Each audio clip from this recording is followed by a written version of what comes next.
Did you hear any noises or any squealing or any shouting or nothing? Any gunshots? Yeah, we had some gunshots go off, but Harry's always letting off gunshots. That means nothing. In 1966, 3 children would vanish off the face of the earth in one of Australia's oldest cold cases. Hello, true crimerers. This is the case of the Beaumont children. Viewer discretion is advised.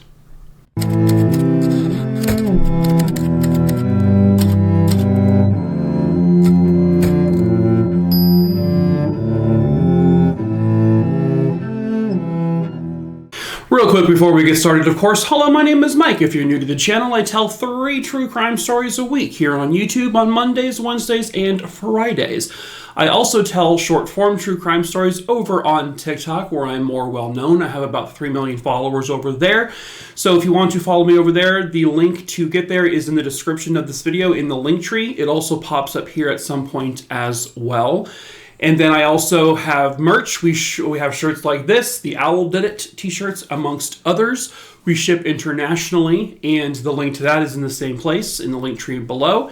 And then if you have a case you would like me to cover, just email me. The email is also listed below.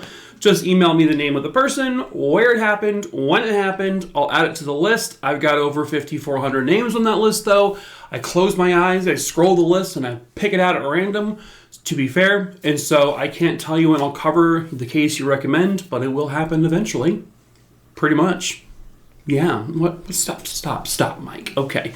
Anyway, let's get into today's case. The Beaumont children were 3 kids who were born to Grant Jim Beaumont and Nancy Beaumont, and the family lived in Adelaide in Australia. Jane was the oldest. She was born on September 10th, 1956. Arna was born on November 11th, 1958. And the brother Grant was born on July 12th, 1961.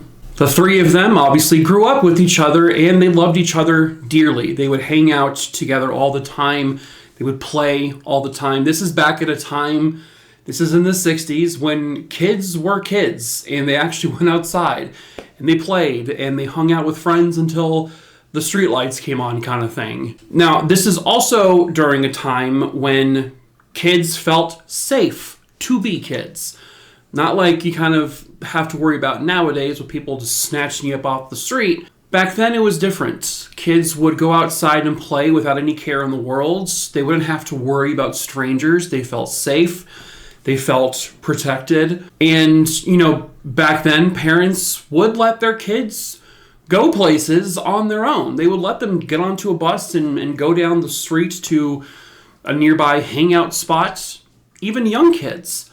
This is at a time when no one locked their doors or their windows, and everyone just felt safe. The community was community, legitimate community. People knew each other, they all knew each other well, and they all trusted one another. And the Beaumont kids were no different. They were happy kids. They were always laughing and smiling and just playing and having a good time. They were just being kids. The family lived at 109 Harding Street, which was, I guess, in Somerton Park. And that is, I guess, a part of Adelaide, which is in South Australia. They lived about a 5-minute drive down the road from Glenelg Beach, a popular beach where a lot of people would hang out.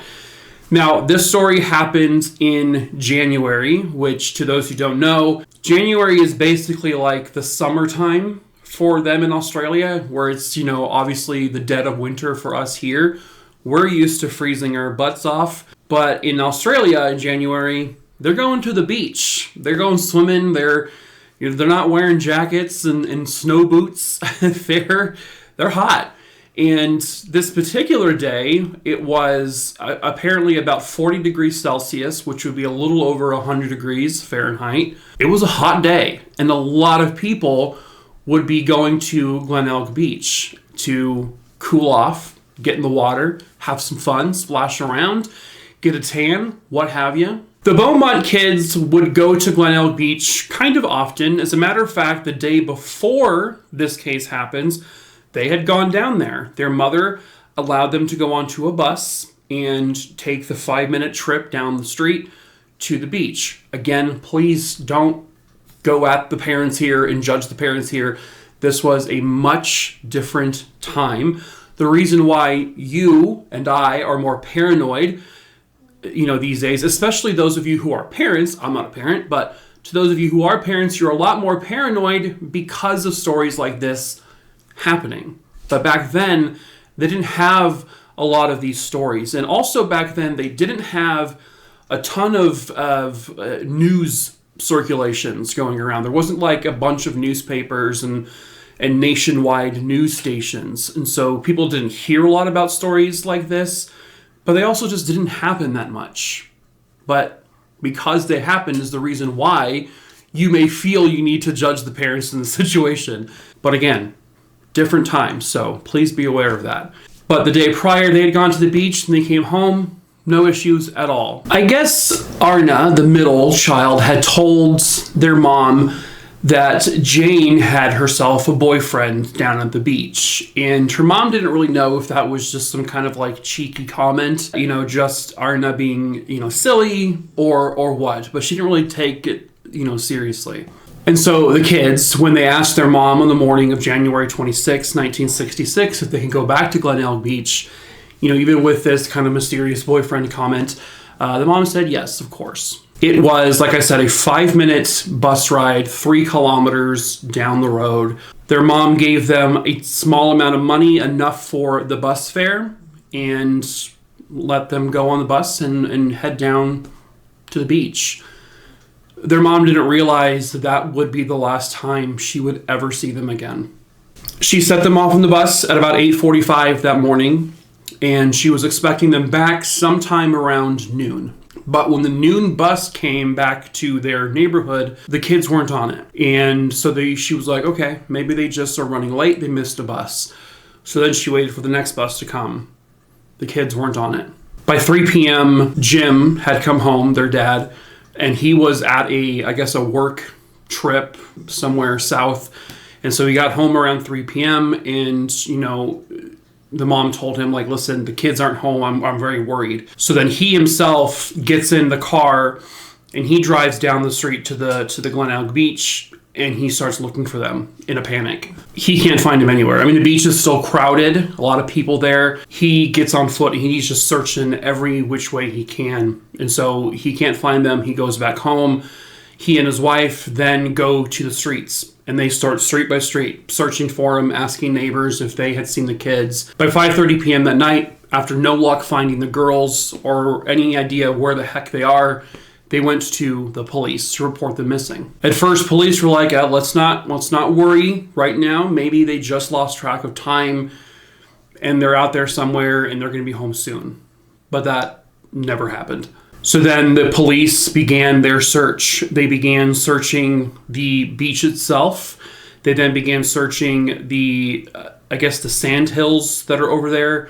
They literally went into the ocean and they looked for him. They checked all of the nearby businesses, all the nearby buildings. They knocked on doors. They had no luck actually finding the girls whatsoever. This, within 24 hours, became, despite the lack of news, sources at the time, this became a humongous story immediately. And I mean, this got just so many people to crowd to the beach, watching the police search for the girls, helping search for the girls and the boy. And it just all led to nothing.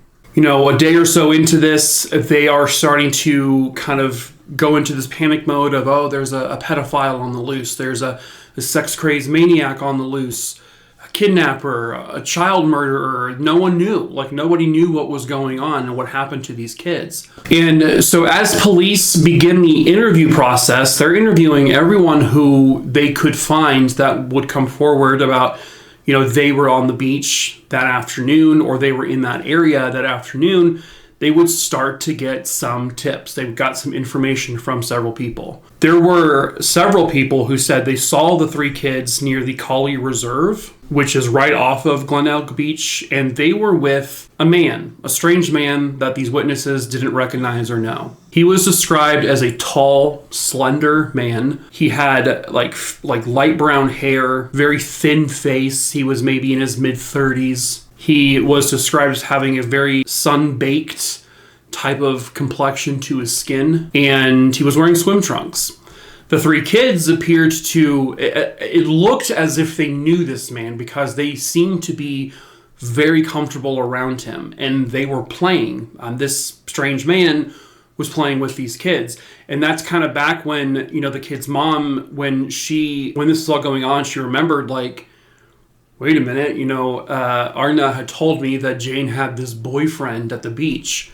Is this the guy? Is this why it looks like he knew the kids already? Was he mingling with them prior to this day in order to build up their trust to take them? Maybe. This guy apparently approached one person and said, hey, have you seen one of these girls' like backpacks or something? Because I guess one of the girls misplaced it.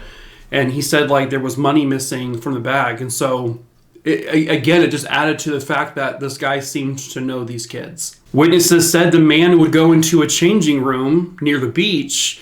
He would get changed back into his normal clothes. And the three kids, the Beaumont kids, who everyone confirmed was them, were just standing outside waiting for this guy to be done. Who the heck was this guy? The parents didn't know who he was. And then at about 12:15 p.m., other witnesses would state they saw the kids walking away with this man. And they went somewhere.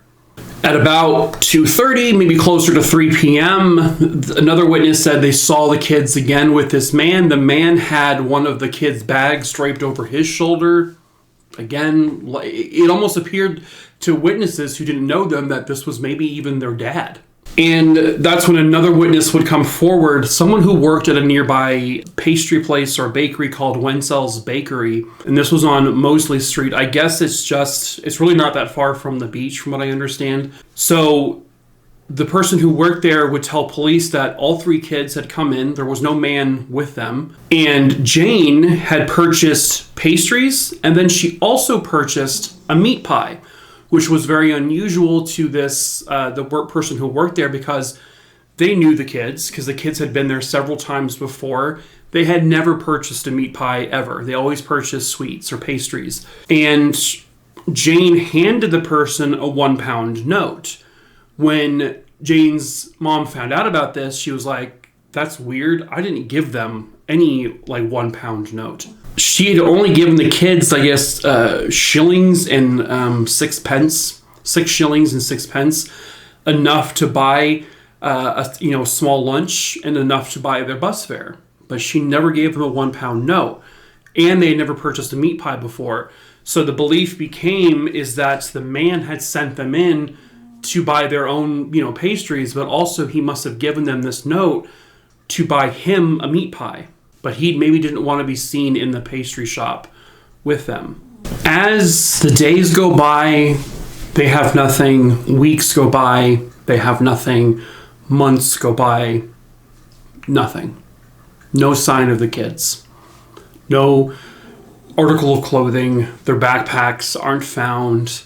Nothing is found. There had been other people who said, I saw them here, I saw them there, and we're talking like they saw them weeks or months after the disappearance, but police would go to all of these potential sightings, and they would end up determining that they either didn't see the kids at all, or it was just completely different kids. By November of 1966, they're desperate. The police aren't really getting anywhere with this, and so they bring in a psychic.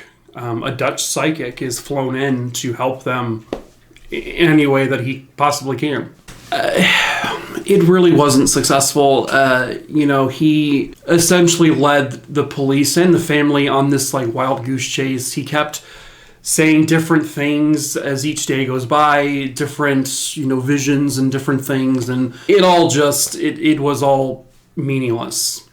I mean, he even at one point identified where their bodies were. They go there, they search, they even demolish a place based on this guy's word, and they don't find anything. It was all just hogwash. So who are possible suspects? Well, police did have about a handful or so of people they believed could be responsible for this. One was a man by the name of Bevan von Einman. Now, later down the road in 1984, Van Einman is actually convicted of murdering a teenager named Richard Kelvin, also in Adelaide, so the same exact area the 3 kids go missing. Von Einman was considered a suspect in other missing kids cases and other murdered kids cases, but he was really ever only officially linked to Richard Kelvin. But police had an informant that had spoken to von Einman and said that von Einman had bragged about kidnapping the 3 kids. He was almost boasting about it, He apparently said he did this to conduct experiments on children. But the kids died during this process, something he didn't intend to happen. And then he had just dumped their bodies in a nearby, wilderness area in Adelaide. And police would search that area, but they never found anything. Von Einman had also, I guess, been caught on occasion of peeping into changing rooms, especially the ladies' rooms or where kids would change. And so he was a known pedophile in the area. He was not a good dude. Another thing they had noticed was that there was obviously a lot of cameras and they were doing a lot of filming when police were searching for the kids near the beach.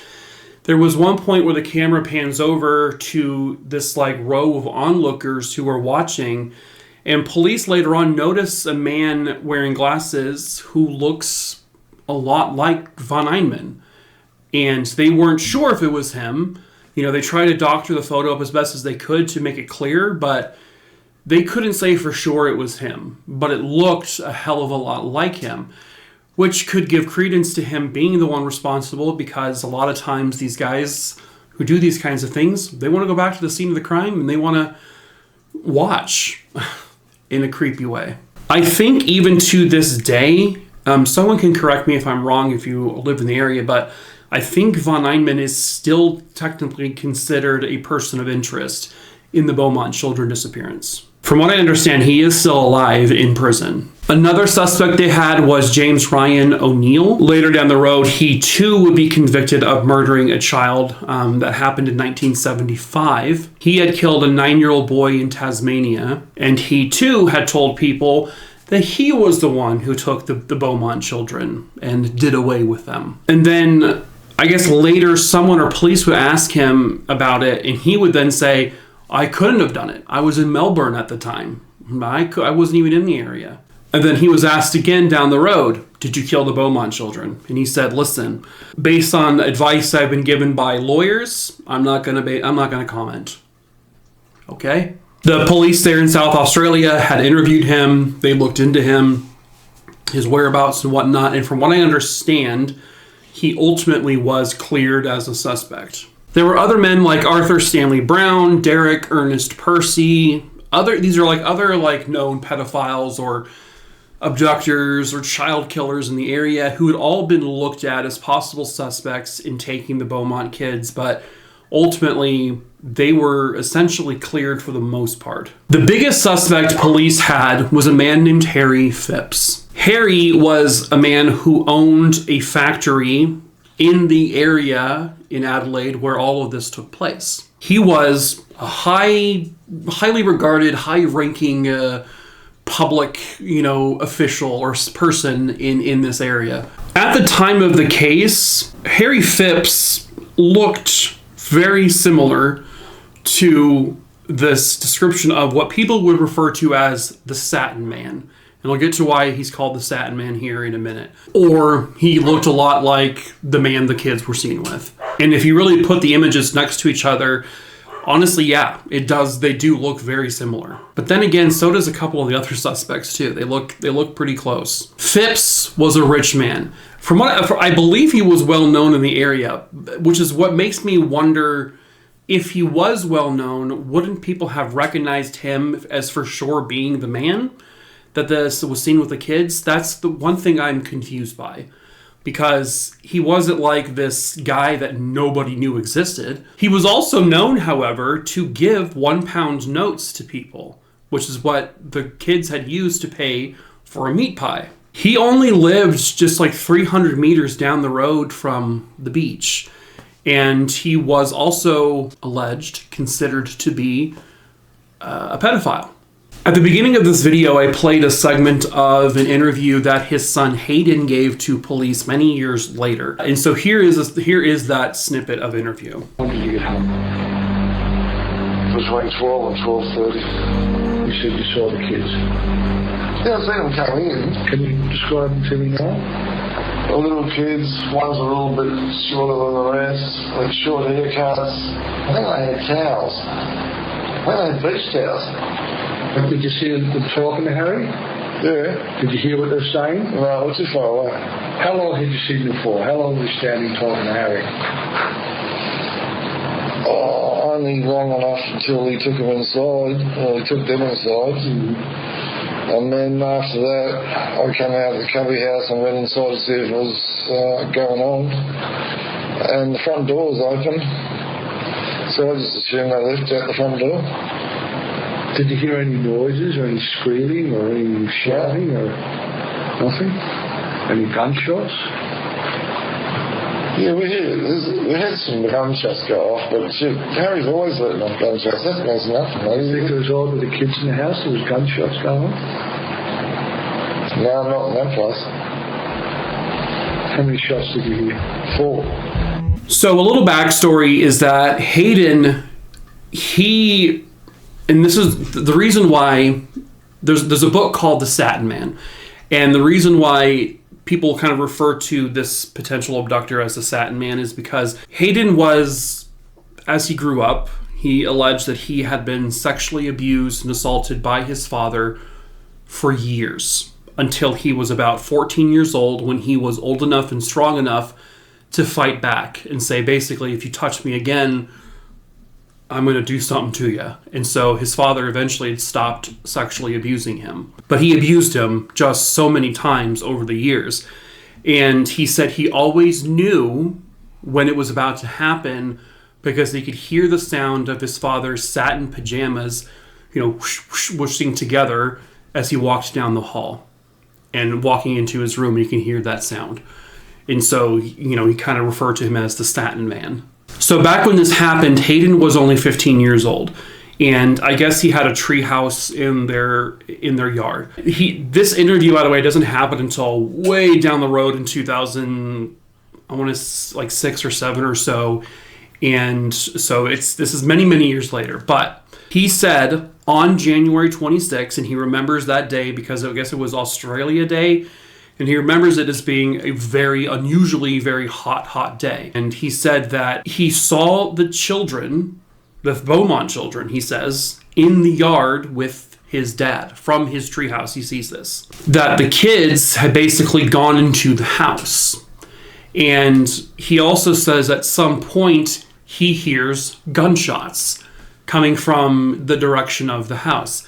He says this isn't unusual, though, because his dad would always shoot his gun around the house, or I guess outside the house. So it wasn't like something that necessarily meant anything. And he said he heard 4 shots. Then he said he saw his dad loading up something that was covered. It looked like, he said, like a surfboard type shape that his dad was loading into the trunk of his car. And there were like 3 of them. And then his dad drove away. At that time, it sounded like he believed that those were the Beaumont kids and that his dad killed them. He would also be asked, do you believe your father is capable of killing kids? And he said, absolutely. Absolutely, he's capable of it. He didn't even hesitate. He said, yeah, I'm pretty sure he would kill kids. He sexually assaulted, him for like a decade. And then once this story broke out, 2 other people who were the same age as Hayden back in 1966 would come forward to police all these years later and say that, well, Mr. Phipps, he paid us to dig up earth on one of his factories. And then he, I guess, according to these 2 witnesses, Phipps would pay them and told them to fuck off and don't ever talk about this. So in 2013, police would go to the area where that factory had been, or still, I guess, kind of is, but And they dig. They dig and they dig and they dig, and they find nothing.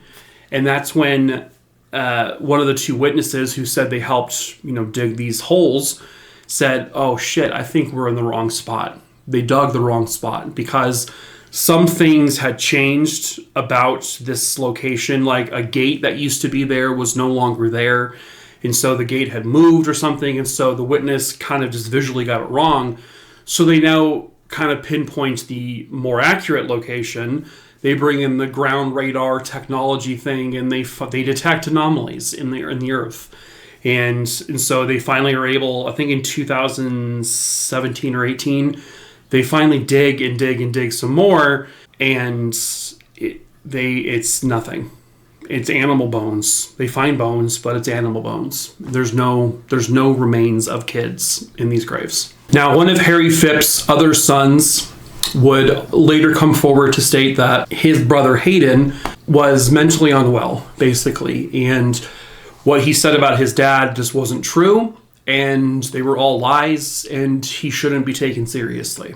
Now, at that point, when the brother said that, Hayden couldn't defend himself because Hayden had died, sadly.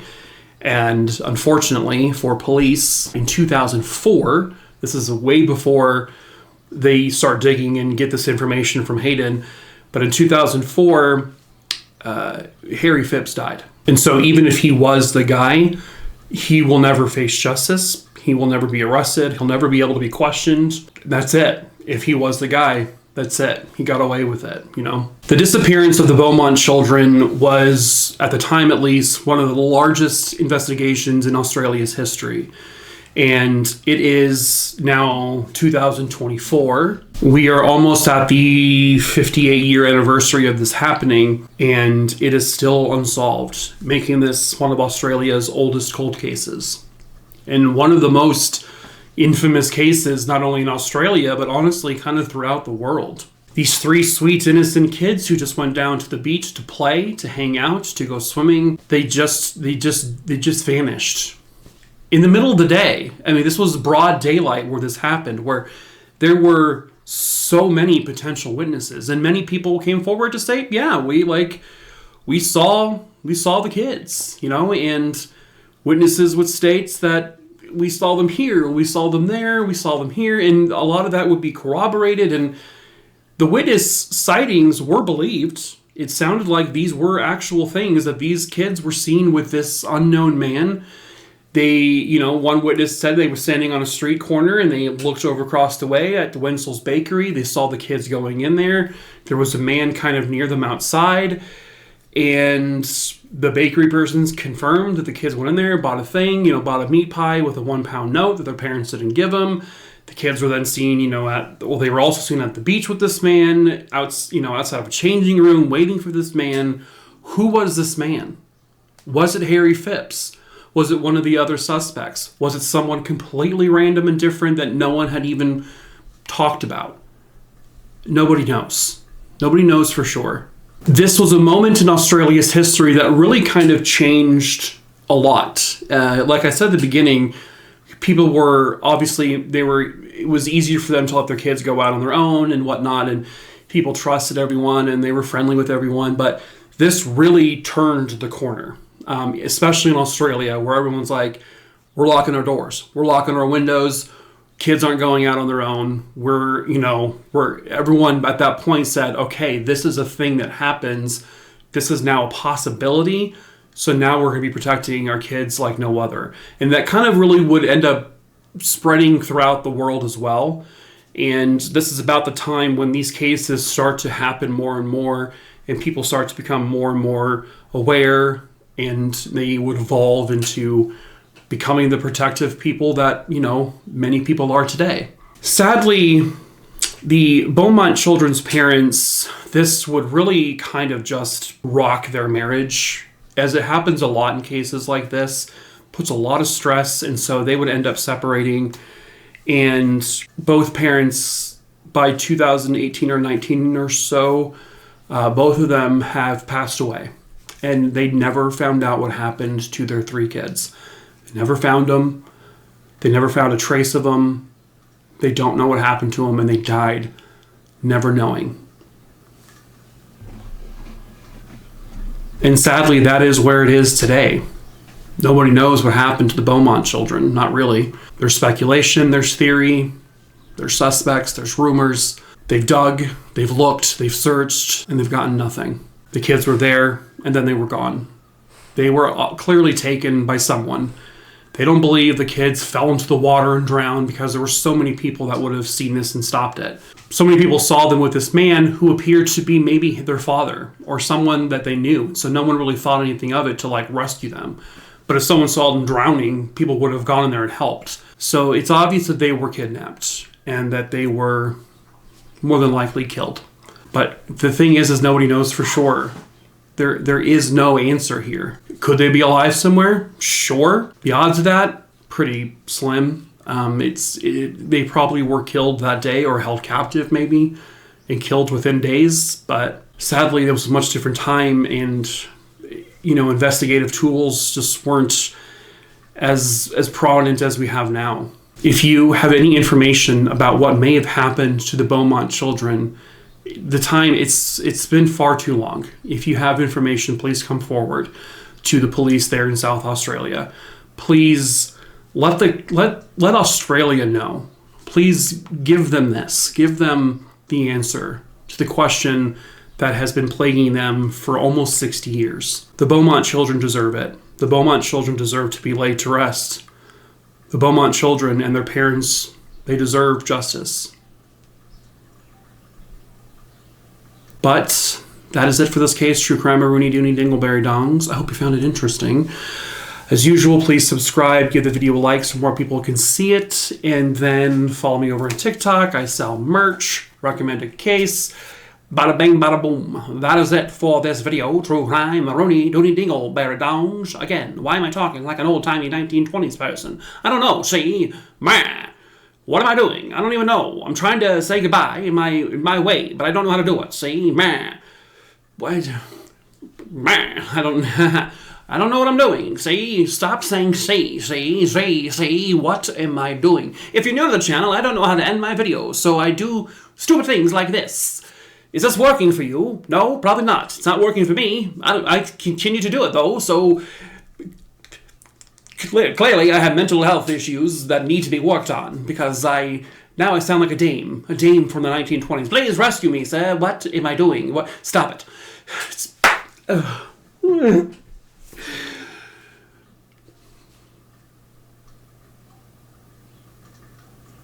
I'm unwell.